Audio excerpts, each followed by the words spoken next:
una retaila, por lo menos 50 o 60 de estos grandes que ha estado con ella. Y a Pepa yo la conocí cuando volvió a Sanlúcar y se incorporó a estudiar a lo que no pudo hacer de más joven en el centro de personas adultas donde yo daba clase, y hicimos gran amistad y nunca la hemos perdido. Es una mujer solidaria como la que más, y en cuanto le propuse, digo, vente a cantar para Palestina, y para allá voy corriendo, ¿no?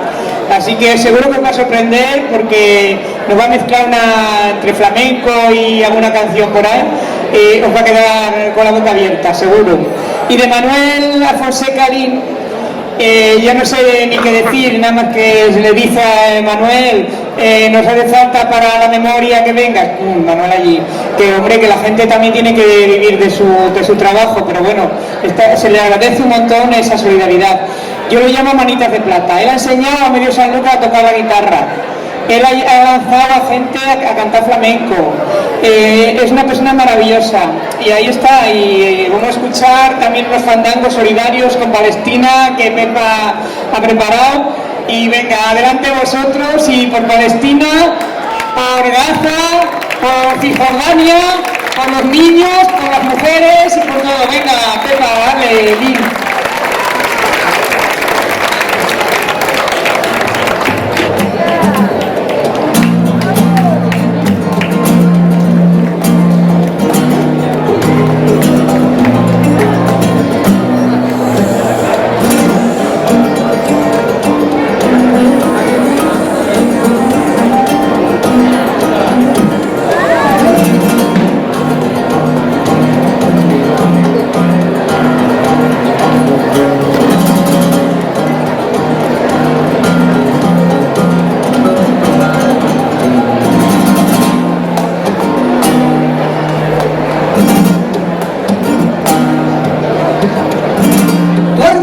Cuenta su pena, pidiendo la comprensión. Quien cuenta su alegría, no comprende que sufrió.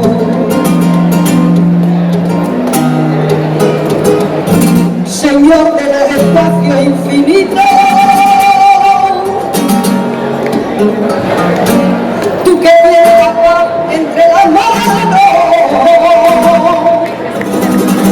perdónalo, Señor, te lo suplico, y enséñale a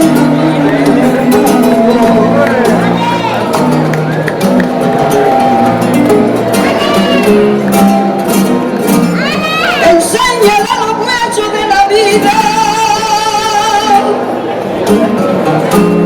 y ese consuelo en todas las heridas, y amar con blanco amor toda la tierra, y buscar siempre la paz, Señor, y otra guerra, todo es de dolor, todo es de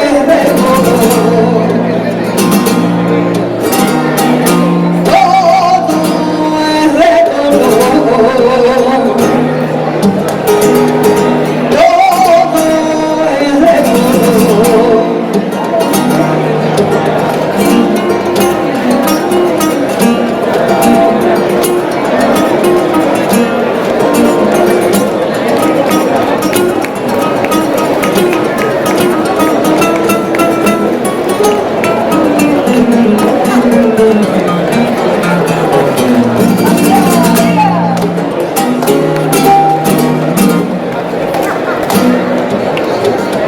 Y de lo que pasa en el mundo,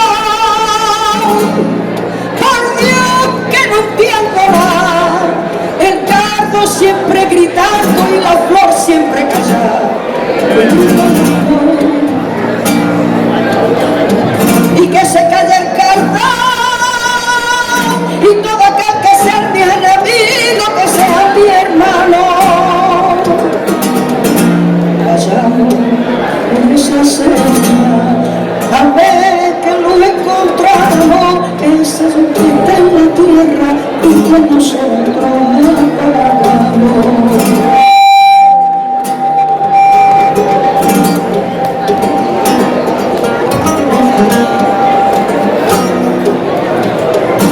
Señor de los espacios infinitos,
Buenas noches, mientras que le cambia de micro, el compañero,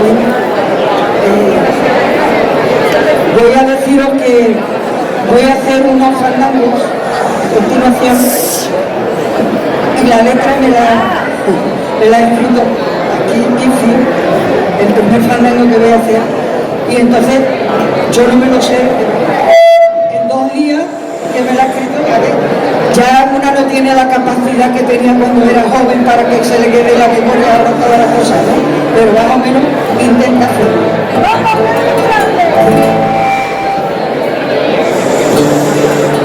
¡Esa perra qué buena es! Yo no he matado a nadie, ¿no? O sea,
y no hay uno que sea capaz de enterrar fin Argentina. Palestina, vamos.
Bueno, ya hemos terminado, porque ya...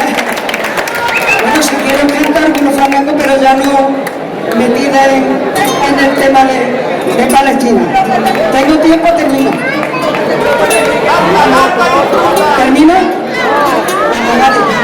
Pues muchísimas gracias. Muchísimas gracias. ¡Y viva Palestina! ¡Vamos!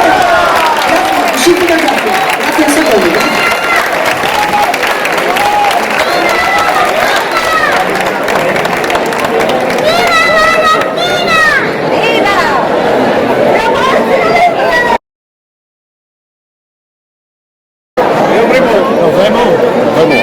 Compañeros, ahora Pedro Barroso, analista internacional, antiimperialista, estuero, exdiputado, exalcalde, pero sigue siendo una persona molesta. Se sale del discurso oficial de políticos y voceros, de trepas sin escrúpulos, que conociendo la verdad, la ocultan para seguir con sus poltronas de dominación, rindiéndose al imperialismo colonial. ¿Dónde van estos? Le dio voz en la celebración del 5º centenario del mal llamado descubrimiento a los que no la tenían. Apoyó a Cuba frente al indecente bloqueo que sufre la isla, probablemente el país más solidario del mundo. Denuncia monarquías y organismos por sus negocios y triquiñuelas, y un largo etcétera. Paga por ello un alto precio personal y político, pero esto no le impide llamar sin que la voz le tiemble a las cosas por su nombre. Compañeras y compañeros, necesitamos debate, necesitamos organización, tenemos que conocer las claves para hacer frente a tanta desinformación tóxica y malintencionada con la que nos bombardean. Por eso, Pepe Barroso va a aportar sus conocimientos.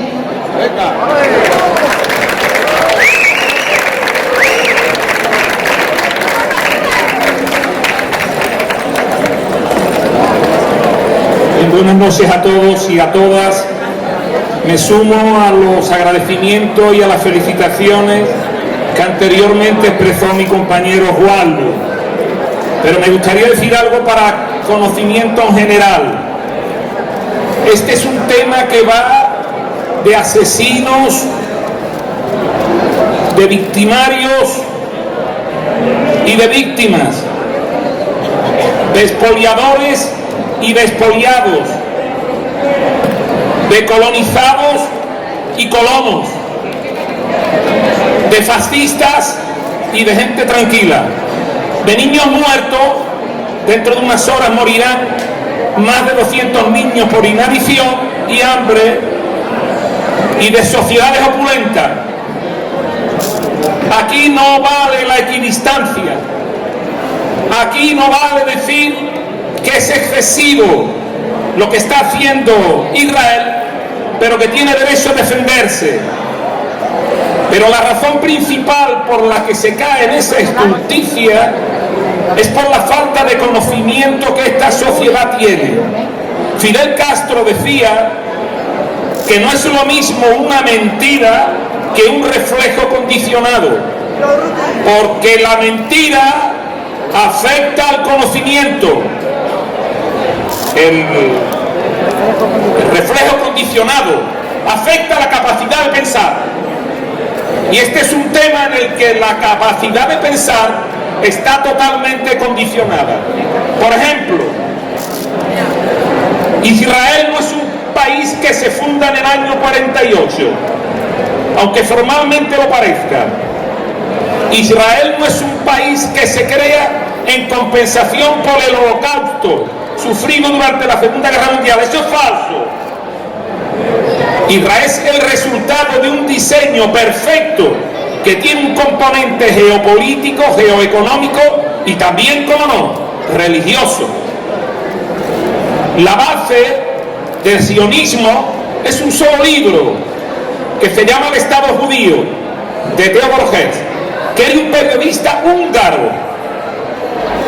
Pero sin embargo hay quien piensa que no, que la base del sionismo es la Biblia. Por tanto, lo que está sucediendo se envuelve en una pátina de derecho divino. Los sionistas reclaman la tierra de Israel porque dice que se la dio Dios a Moisés. Anteriormente explicó Juan que no existe la menor constancia arqueológica de la existencia de Moisés. ¿Desde cuándo una hipótesis fantasiosa como la Biblia puede ser fuente de derecho? Y sobre todo, ¿cuándo puede ser fuente de derecho internacional?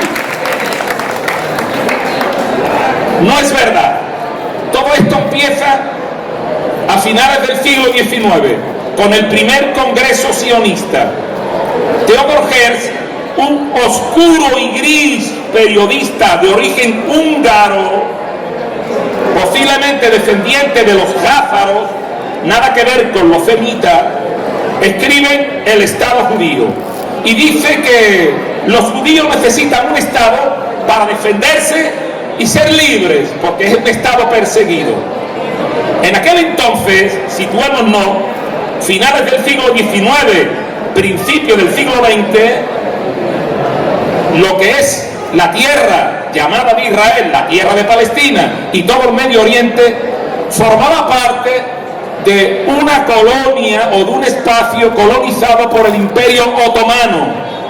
Sin embargo, por aquel entonces también, los dos grandes imperios, aparte del Imperio Otomano, el Imperio Británico y el Imperio Francés, habían decidido ponerse de acuerdo para ocupar todo el Medio Oriente.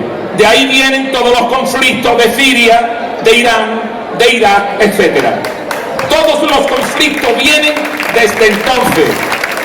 En 1901 se crea el Fondo Nacional Judío. Se creó un fondo que lo financió la banca Rothschild. ¿Les suena? En 1901. Entren en internet, entren en la Wikipedia. Fondo Nacional Judío tenía como objetivo financiar la compra de tierras en Palestina y los viajes de todos los judíos europeos, en principio británicos, que quisieran emigrar a lo que ellos llaman la tierra de Israel. ¿Alguien podrá decir? Bueno, algo así como el Rocío, o algo así como si la gente de la cienciología decide exiliarse en California, que fue donde se inventó. Bueno, el objetivo era otro. El objetivo era otro. Fíjense, miren el mapa. Sitúen el canal de Suez.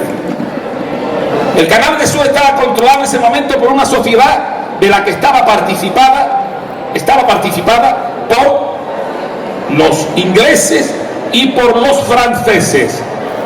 Era fundamental el control del canal de Suez, porque por el canal de Suez se llegaba a través del Mar Rojo, entrabas en el Océano Índico, llegaba hasta el Mar de la China y por tanto operaba con todas las colonias inglesas y francesas en el Indo-Pacífico.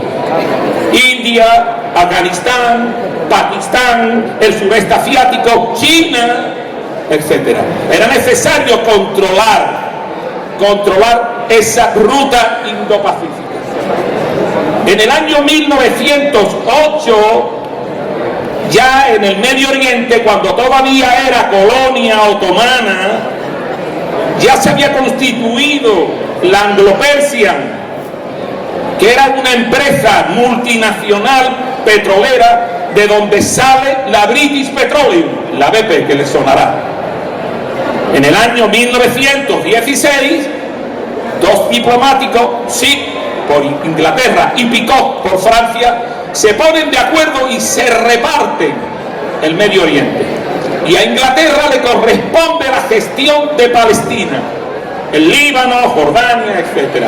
En el 1916, todavía no había terminado la Primera Guerra Mundial, pero éteme aquí que los otomanos cometen un error.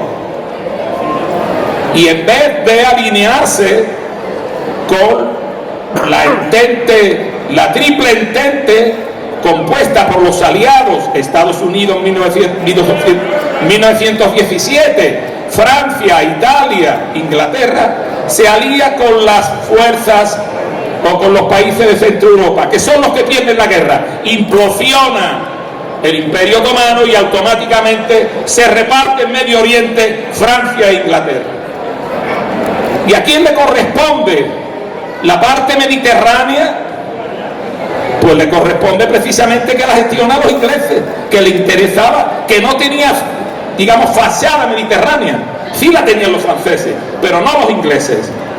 Y entonces se instala el protectorado en 1920 de Inglaterra. Pero 3 años antes, previendo el final de la guerra, un tal Arthur Balfour, presidente, o mejor dicho, primer ministro de Exteriores, remite una carta en nombre de su graciosa majestad a Rothschild. ¿Recuerdan Rothschild? El que creó el Fondo Nacional Judío para financiar el traslado de los judíos y la compra de tierra en Judea. Y le comunica en 1917, un año antes de que termine la guerra, que el gobierno de su graciosa majestad ha decidido comunicar a los judíos ingleses que va a ceder las tierras de Palestina para el hogar nacional judío. Aún no había implosionado el Imperio Otomano, la guerra, la primera, no había terminado.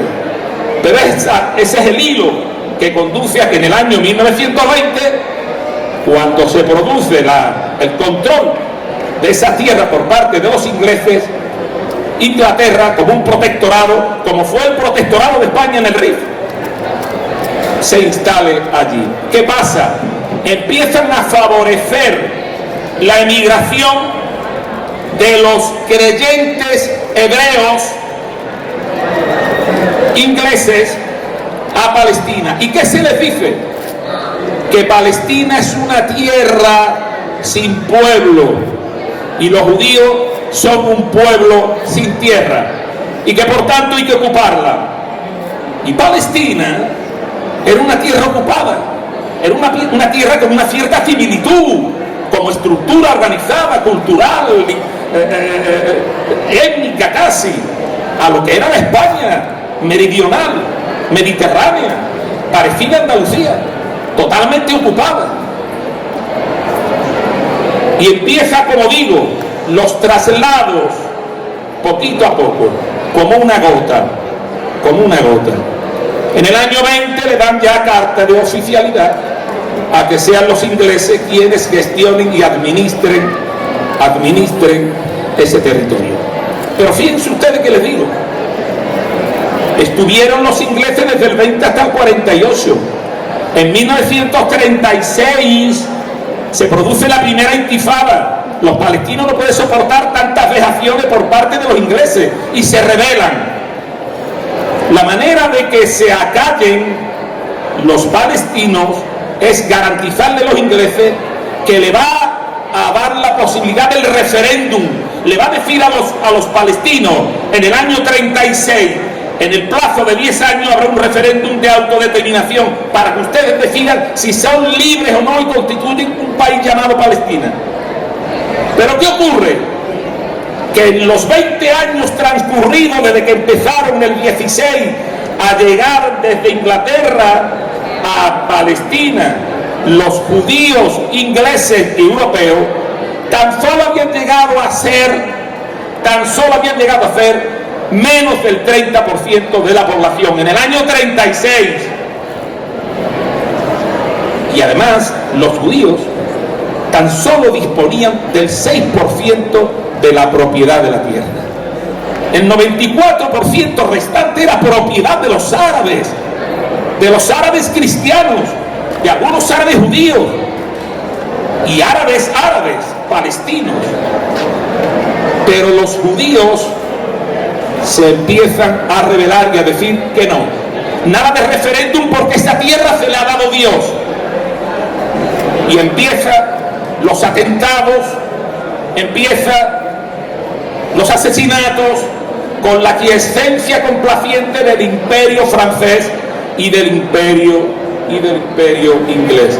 Que además,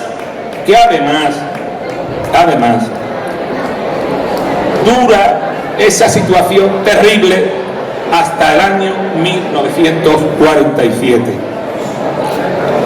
Por aquel entonces, ustedes habrán visto una película que se llamaba Lawrence de Arabia, ¿verdad? Lawrence de Arabia trata de la Primera Guerra Mundial y del compromiso incumplido de los ingleses de que iba a hacer un reconocimiento de la nación árabe si ésta se ponía en ayuda del imperio británico y francés hasta hacer que implosione el imperio otomano. No cumplió ese compromiso con los árabes. Tampoco cumplió el compromiso del referéndum. Y en el año 47,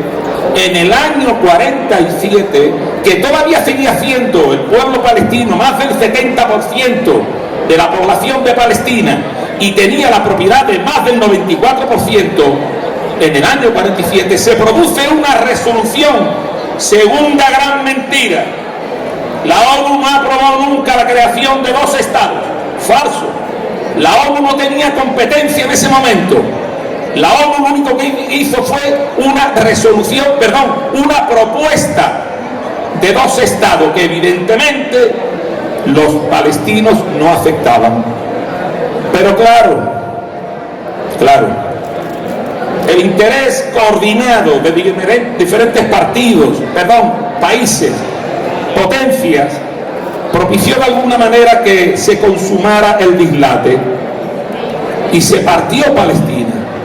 Fue a partir de aquel momento, del 48, cuando sin ni tan siquiera los judíos aceptar las circunstancias y condiciones de la partición, empezaron a arrasar a la parte que le habían delegado, que le habían donado o que le habían cedido las Naciones Unidas, que eran suyas, a los palestinos.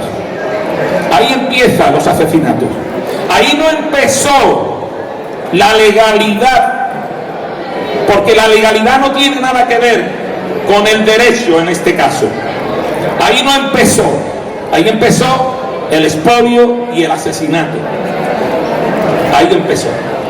Cuando Pedro Sánchez, cuando los del PP, cuando incluso algunos partidos que se dicen de izquierda tienen actitudes pusilánimes, diletantes, en el sentido de que hablan de la necesidad de la concordia, ya os digo que la concordia es imposible. Imposible. Lo de los dos estados es una entelequia, porque Palestina tiene escasamente 26.000 kilómetros cuadrados. Es poco más grande que Badajoz. ¿Cómo dos estados? ¿Qué pasa con la diáspora palestina? ¿Qué pasa con los millones de hombres y mujeres y niños que están en Líbano, que están en Irán algunos, que están repartidos por ese mundo de Dios, esperando volver a su casa? No hay posibilidad de dos estados. Y ustedes me dicen, ¿cuál es entonces la posibilidad? La única, que se vayan de Palestina, que se vayan.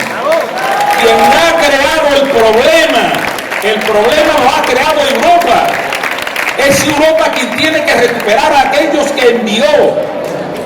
Y el que se quiera quedar, que se quede sobre la base de una sola Palestina, que viva en paz, pero en la Palestina histórica. Pero eso no lo quieren los judíos. Eso no lo quiere Israel. Porque Israel, fíjense ustedes bien, busquen los límites del Estado de Israel. Anda, búsquenlo. Es el único país del mundo que no tiene límites territoriales. Porque el gran Israel del que dicen ellos que le habló Yahvé a Moisés, los límites están en el Éufrates o en el Tigris. Coge toda la península del Sinaí, coge también el Líbano, coge Jordania. Es que no es solamente lo que pretenden, lo que están ahora mismo ocupando y arrasando. Israel en ese momento se está convirtiendo en un peligro para la humanidad y por tanto debe de desaparecer como ente terrorista. Debe de desaparecer como ente terrorista. Israel tiene armas atómicas y no ha sido capaz todavía ninguna inspección de determinar el número de ellas y la calidad de la misma. Hay quien dice que a John Fitzgerald Kennedy lo matan los israelitas, y es bastante plausible lo que se dice, porque John Fitzgerald Kennedy exigió control sobre el programa nuclear de Israel. Israel se niega. Sin embargo, sigue bombardeando, ha bombardeado 10 países circundantes, ha bombardeado Jordania, ha bombardeado Libia, bombardeó Egipto, Gaza, Cisjordania, Irán, Irak, ahora Qatar, que es un aliado. El otro no cumple ninguna palabra, se compromete con los iraníes a unas sesiones de paz y van y bombardean a la comisión negociadora. Ahora también ha bombardeado a la comisión negociadora de Hamas. Es un país, es un ente criminal, y todo aquel que por acción o por omisión dispense un trato favorable a Israel es igualmente criminal y terrorista como Israel, llámese Pedro Sánchez, Aznar o quien sea del gobierno de este país. Termino diciendo algo, me parece importante. Están arrasando, los quieren matar a todos, porque es su naturaleza. Pero hay otra razón de peso por la que están arrasando y matando a los niños. Porque cada niño palestino es un futuro guerrillero que luchará por la victoria de su país y por recuperar la patria. Y esa es la razón por que lo están matando.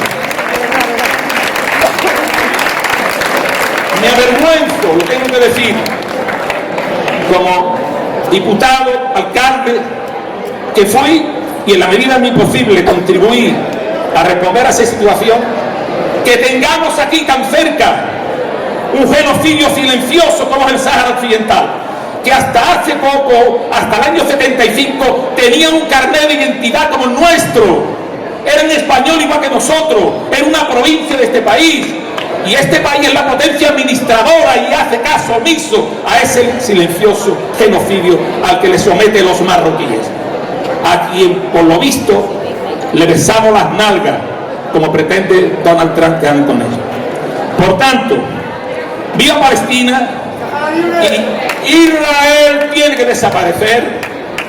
No tengáis miedo si cuando veis cómo matan a los niños exudáis odio. El odio es muy natural, es muy humano. Es necesario odiar al malvado, al fascismo, a los criminales. El odio nos salvará, el odio de clase. ¡Viva Palestina libre, compañeros! ¡Viva el Sáhara Occidental español! ¡Viva! ¡Salud!